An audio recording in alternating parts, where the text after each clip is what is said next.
Welcome to Meeple Mentor. I'm Jared, and we're about to play Winter Kingdom. Let's take a look. I'll show you how. Feel free to pause the video as needed to follow along with your copy of the game. My goal is this video can not only teach you to play, but can be shown at the game table to help set up and teach the game at your next game session. As part of that goal, I've added chapter timestamps in the description to the different sections of the tutorial to easily recap relevant rules for you. Make sure to subscribe and hit the notification bell below the video so you don't miss any of my latest content.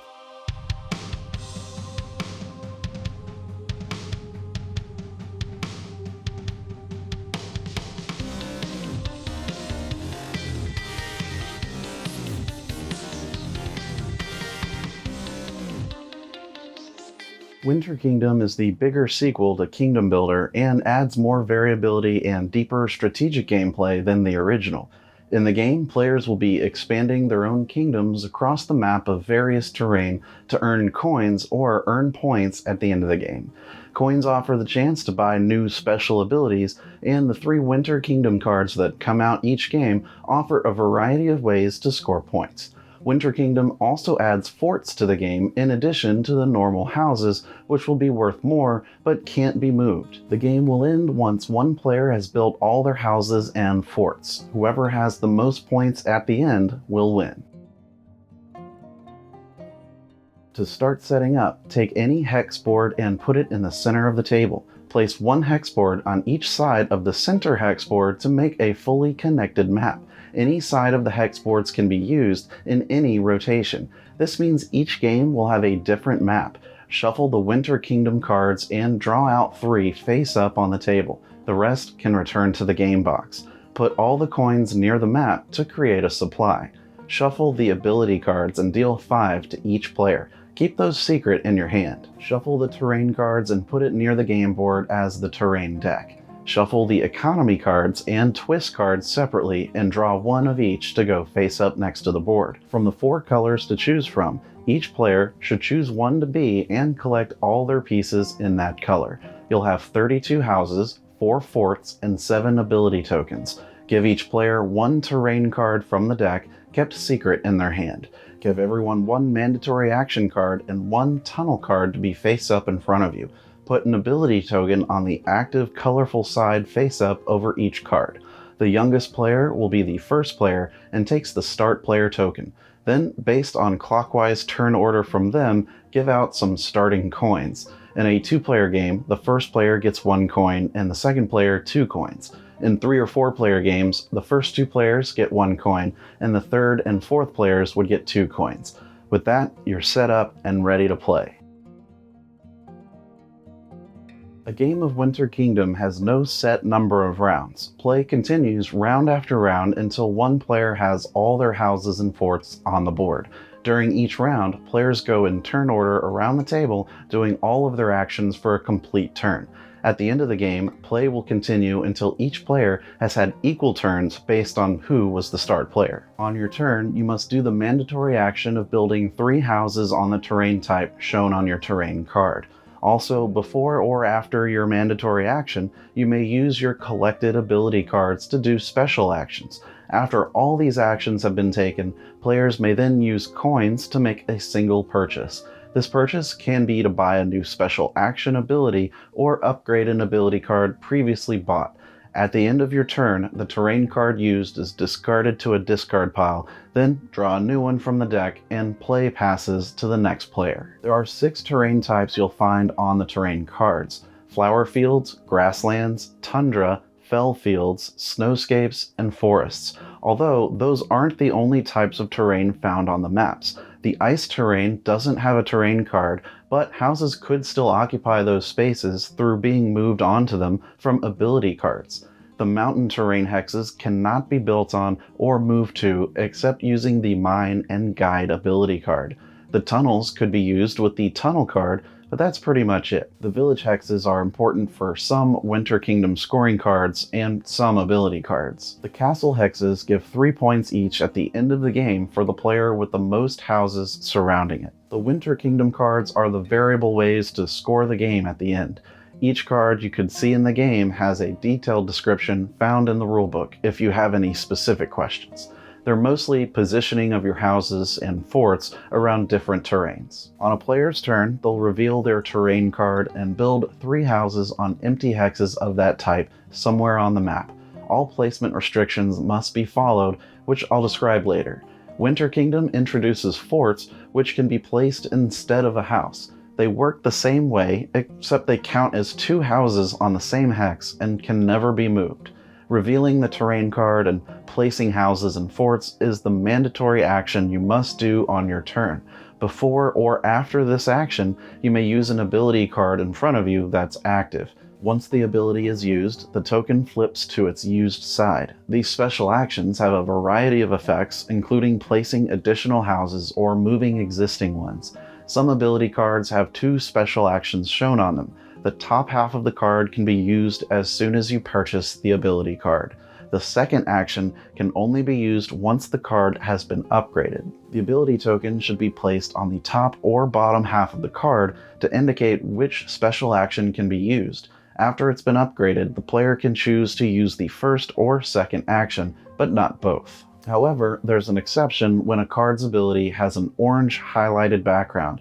These can be used on their own or in addition to the first action on the card. An arrow on the card means the second action extends the first action on the card.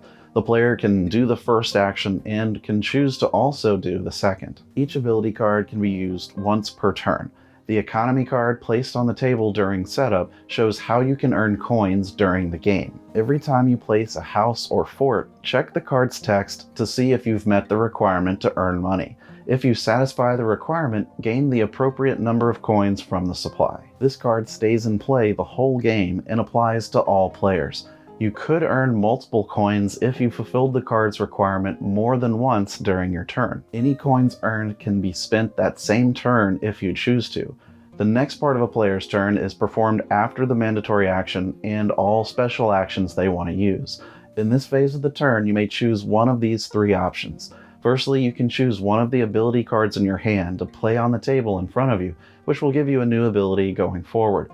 Pay the number of coins shown in the top half of the card to play it. Put an ability token on its active side on the top half of the card. Any played ability cards will stay out until the end of the game. Second, you can pay the coins shown at the bottom half of one of your cards already played in front of you to upgrade it. Pay the coins and move the ability token to the bottom half. It doesn't matter if you used this ability this turn or not. The token will remain on the bottom half to indicate either special action is available to you. Finally, you could instead choose to pay 5 coins to do any one of your acquired abilities 3 times in a row. It doesn't matter if that ability was used this turn. None of these 3 options are mandatory. If a player doesn't want to pay to do any of these, they don't have to. The final step of a player's turn is to do some cleanup steps. Discard the used terrain card and draw a new one from the deck. Then reset every ability token to its active side so they can be used again next turn. After that, play moves to the next player's turn.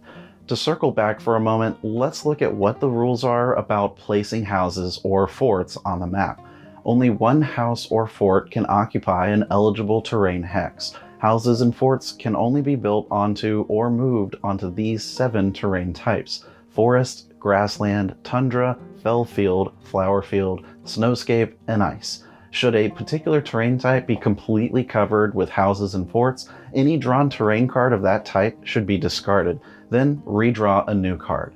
At the start of the game, players can choose where to start building on the map, but after your first house or fort, you must build adjacent to previously placed pieces of your color. If this is not possible with the terrain card being used that turn, then the player can choose a valid hex on the map anywhere. When doing the mandatory action, the hex must match the terrain type shown on the terrain card. For special actions, the hex must match the terrain type specified for that action. When an ability allows you to move one of your houses, the new hex it goes to does not need to be adjacent to one of your houses or forts. The twist card used in your game will alter the rules a bit, so make sure everyone's aware of how the game is being changed. Due to this variability, you may consider not using a twist card in your first play of Winter Kingdom. Each card has unique ways of changing the way the game is played, forcing players to adapt their strategies and tactics each time you play the game. The rule of the card must be obeyed through the entire game. The twist card's rules override any abilities or by any other means. Full descriptions of the twist cards are found in the rulebook. The ability cards have some color coding to them through the background colors in the abilities area. If it's a whitish tan background, it's going to be an ability that lets you build an extra house on the map from your supply. The orangish background means you may use both abilities of the card on your turn instead of picking just one to do. You must have already upgraded the card to the second action though. The blue background abilities have to do with moving your houses already on the map. Everyone starts with the Tunnel ability card available to them. It has one special action and cannot be upgraded. Using the Tunnel's card ability lets you move one of your existing houses next to a tunnel to an eligible hex adjacent to another tunnel somewhere else. The new target hex doesn't have to be next to one of your own houses. Similarly, there are other ability cards you could use that let you move one of your houses. The Mule and Toboggan cards indicate you can move one in any direction to a valid empty hex. Some let you move 2 hexes away in a straight line to a valid hex. You may cross any terrain type in this move. The Horse lets you move 2 hexes as well, but they don't have to be in a straight line. The Dog Sled lets you move one of your houses that is next to an ice hex any distance across a series of connected ice hexes. The house must end up on an ice hex. The Guide does the same thing, but is for mountains or ice, as indicated in the icons. Of course, you can't build on mountains, so the house will have to move to an adjacent valid hex next to a mountain hex. The Wagon cards let you move a house to a valid hex that's adjacent to the same connected house group it's in. The ones that have this lighter background icon on it means that you can move it to any player's connected group it may be next to, not just your own. The Sleigh can let you move a house in a straight line until it hits an obstacle, then stops at the empty hex before it. A series of other movement abilities show the house moving from a specific terrain 1 hex in any direction to a valid empty hex. The Homestead ability is nice, as it applies when you build a house on the center terrain board. You may choose to move it using this ability to any valid hex along unoccupied hexes from its start point. The building must stay on the center hex board in this movement. The abilities found on some cards with the whitish tan background color let you build an extra house on the map this turn, in addition to the mandatory ones from the mandatory action. The new house should be adjacent to one of your existing houses if possible. The iconography on the card gives you a good idea of where you can place a new house. Also know that these abilities are for building houses, not forts. The Port lets you build on a suitable hex matching the terrain of the card you have this turn. The new house must be built on that terrain. Other abilities will show one of the terrain types to build on, or even to build adjacent to something like village, castle, or one of your own forts. The Tavern card ability lets you build a new house at the end of a straight line of at least 3 opponents' houses. Must be a valid hex that can have houses built on it. The Outpost lets you build a house on an empty, valid hex adjacent to exactly one of your houses, or in this ability's case, adjacent to at most 3 of your houses. The Market, Farm, and Barracks have a building ability that lets you build a house adjacent to a group of your houses that is adjacent to a castle, village, or one of your forts. The final round of the game is the one when at least one player has built all their houses and forts from their supply. Looking at who was the first player with the first player token, play out that full round so everyone has had an equal number of turns. To track the scoring of points, pull out the large hex scoreboard and place each player's scoring marker on the starting hex. First, go through each of the 3 Winter Kingdom cards, giving points to each player as it describes. They award points for how many times the card's requirement has been met by the player. These always have to do with building houses on certain hexes or in specific formations on the map. Remember that forts count as 2 houses on the same hex. Then players score 3 points for having the most houses adjacent to castles. Look at each castle individually and count the houses for each player on the 6 surrounding hex spaces. Forts count as 2 houses, of course. For a tie on any castle, all tied players earn 3 points. Whoever has the most points wins the game. If a tie, they share the victory. Keep the rulebook handy and check BoardGameGeek.com for FAQs and extra content. The Meeple Mentor channel is now part of the board game community, the Gateway Network, made up of great upcoming board game content creators. The network includes Instagrammers, podcasters, YouTubers, artists, and more. Head to thegatewaynetwork.com to support new and independent board gamers. Thank you for watching this tutorial. Like and subscribe if you found this teaching helpful. Stick around to watch another Learn to Play video. And remember, teach when you can, but always be learning. See you next time.